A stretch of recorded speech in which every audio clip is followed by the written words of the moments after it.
Ainsi donc, délaissant pour un instant vos hauteurs solitaires, vous avez risqué une escapade vers nos mornes plaines. Oui, je m'y suis trouvé contraint. Cérémonie funéraire d'un parent. Et pour tout vous dire, un genre de cérémonie que je supporte de moins en moins. Vous trouvez cela trop triste? Triste? Pour un homme de mon âge qui assume son passé et ce qui lui reste d'avenir, la tristesse n'a jamais rien d'insupportable. L'insupportable des cérémonies funéraires contemporaines, nullement quelque tristesse que ce soit, mais leur niveau de médiocrité, de niaiserie, leur absence de sublime. Précisez, que voulez-vous dire? Aussi loin que l'on puisse remonter, les cérémonies funéraires ont toujours exprimé une dimension verticale, un appel profond à la transcendance.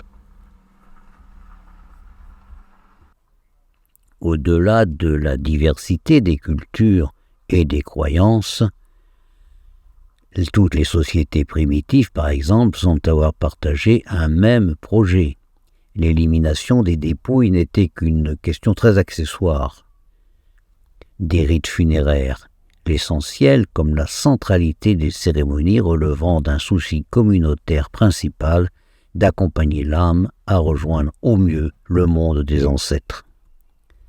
On comprend que dans une telle perspective, l'individu compte pour peu en tant que tel, mais compte surtout comme trait d'union entre une collectivité et son éternité. Une dimension verticale prolongée par la suite dans toutes les civilisations. Pour les Égyptiens des pyramides, mais aussi les Aztèques du Mexique ou les Incas des Andes, comme pour les Grecs ou encore les Romains, la mort était vue comme une simple transition vers la vie éternelle. Chez tous, les cérémonies visaient à assurer le passage du défunt vers l'au-delà, un au-delà qui n'était pas ressenti comme une rupture définitive avec le monde des vivants, au plus une rupture provisoire qui n'interdisait pas, bien au contraire, telles actions de protection bienveillante. Partout, chez tous, les cérémonies funéraires s'inscrivaient dans le cadre de rituels rigoureux et respectueux. Pas d'improvisation, nulle fantaisie, beaucoup de protocoles. Partout, les prêtres ou ceux qui en tenaient lieu présidaient les cérémonies. La parole, prière, incantation, évocation, discours, mais surtout prière, ne visant pas à glorifier le défunt, de quelque façon que ce soit, mais à l'inscrire dans une continuité extratemporelle du groupe social. Avec une autre conséquence qui mérite d'être soulignée, les preneurs de parole ne s'improvisaient pas. Ils étaient au contraire des professionnels de la prise de parole en public.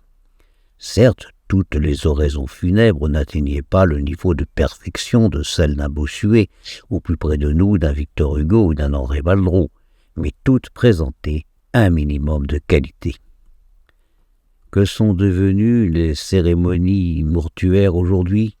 Plus de dimension verticale, une horizontalité à la limite de la désespérance. Des prêtres de moins en moins présents ou même complètement disparus.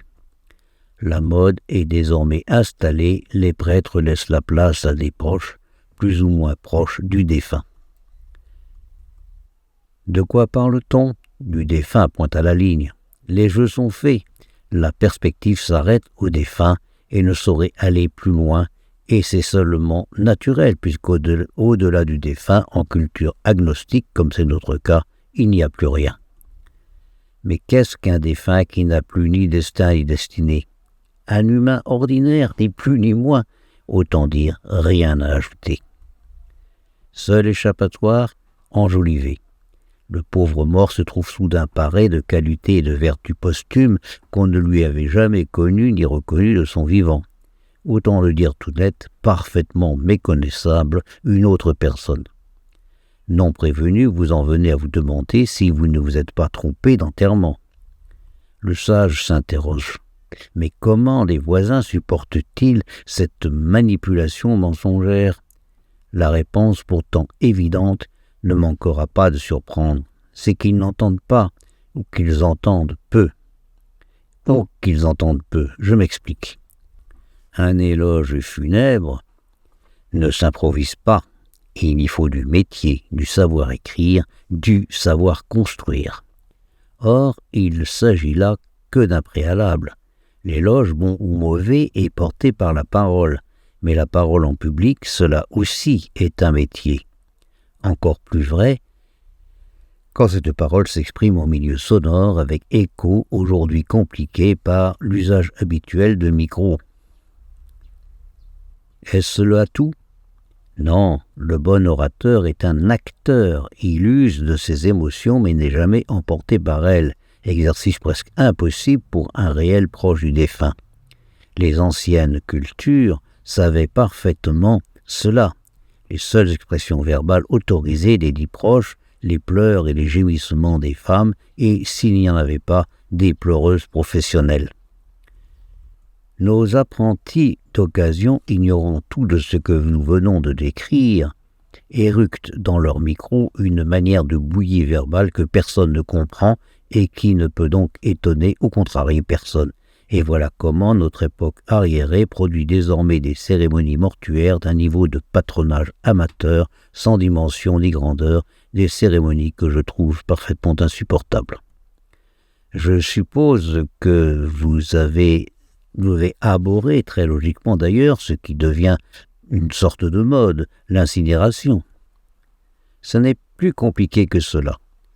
Tout d'abord, l'incinération n'est en rien une pratique moderne. Tout au contraire, utilisée dans nombre de sociétés primitives, puis dans une large proportion de civilisations anciennes, grecques, latines incluses. Les modalités ont beaucoup varié, mais ce qui est remarquable, c'est que les civilisations ont partagé une manière d'objectif commun, aider l'immatérialité de l'individu à se libérer de sa mortelle dépouille, le feu libérateur, purificateur, salvateur. Le feu qui permet ici de libérer l'âme, la fumée transportant cette dernière vers le royaume des dieux ou vers un au-delà. Ailleurs, de rendre possible la réincarnation. Est-ce que ces incinérations ont quelque chose à voir, quelque chose en commun avec les actuelles crémations ? À vous de voir. Mais n'est-ce pas très récemment que l'Église catholique autorise les crémations après s'y être longuement opposée? C'est vrai, mais les chrétiens orthodoxes, comme d'ailleurs les juifs pratiquants, les interdisent depuis toujours et continuent de les interdire, ou tout au moins les déconseillent. Rien à voir d'ailleurs avec la promesse de résurrection. Les croyants de ces religions sont persuadés que l'action divine ne saurait être entravée par l'état physique des corps, mais considèrent cependant que l'illumination serait plus respectueuse de la création. Votre opinion personnelle ? Une tombe donne sans doute plus de peine qu'une urne, la crémation comme ultime moyen de raccourcir encore l'effort des survivants. Voilà un projet insupportable, mais ce n'est pas la crémation en elle-même qui est en cause, mais la manière dont elle est parfois pratiquée. À vous entendre, sans croyance collective, en une forme de transcendance, les crémations mortuaires, les cérémonies mortuaires ne peuvent dépasser le stade de la formalité. Vous-même, vous croyez donc en Dieu ? J'ai presque envie de répondre que cela ne vous regarde pas, parce que de toute façon, la question n'est pas là. Mais encore, rappelez-vous, s'il vous plaît, le 5e commandement. Tu honoreras, je crois, ton père et ta mère, me semble-t-il. C'est exactement cela. Personne ne vous oblige à aimer vos parents. Nous pouvons parfaitement ne pas les aimer ou ne pas souhaiter leur obéir, mais pour autant cela ne nous dispense pas de les honorer. Honorer, respecter, le respect sous toutes ses formes. Et bien sûr, si cela s'avère nécessaire, les assister. Mais savez-vous bien qu'il s'agit là du commandement le plus ancien de l'humanité ? partagé par absolument toutes les cultures, les plus primitives y compris, avant même l'interdiction de tuer, de voler la femme ou les biens d'autrui. Un respect non limité aux parents, d'ailleurs, aux parents biologiques, bien au contraire, un respect étendu à tous les acteurs qui ont contribué à l'éducation et à la formation de l'individu, sa protection tant qu'il était vulnérable, une parenté étendue à la tribu, au village. Songez-y. Les lois inutiles finissent toujours par disparaître. Le 5e commandement n'a jamais été remis en cause nulle part et cela suffit à prouver son utilité plus sa nécessité pour l'expression de notre humanité même. L'accompagnement des morts aux portes de leur éternité est le point d'orgue du respect manifesté à la parentèle élargie. Je ne donne pas cher de la survie d'une humanité qui vient à négliger un commandement né en même temps qu'elle.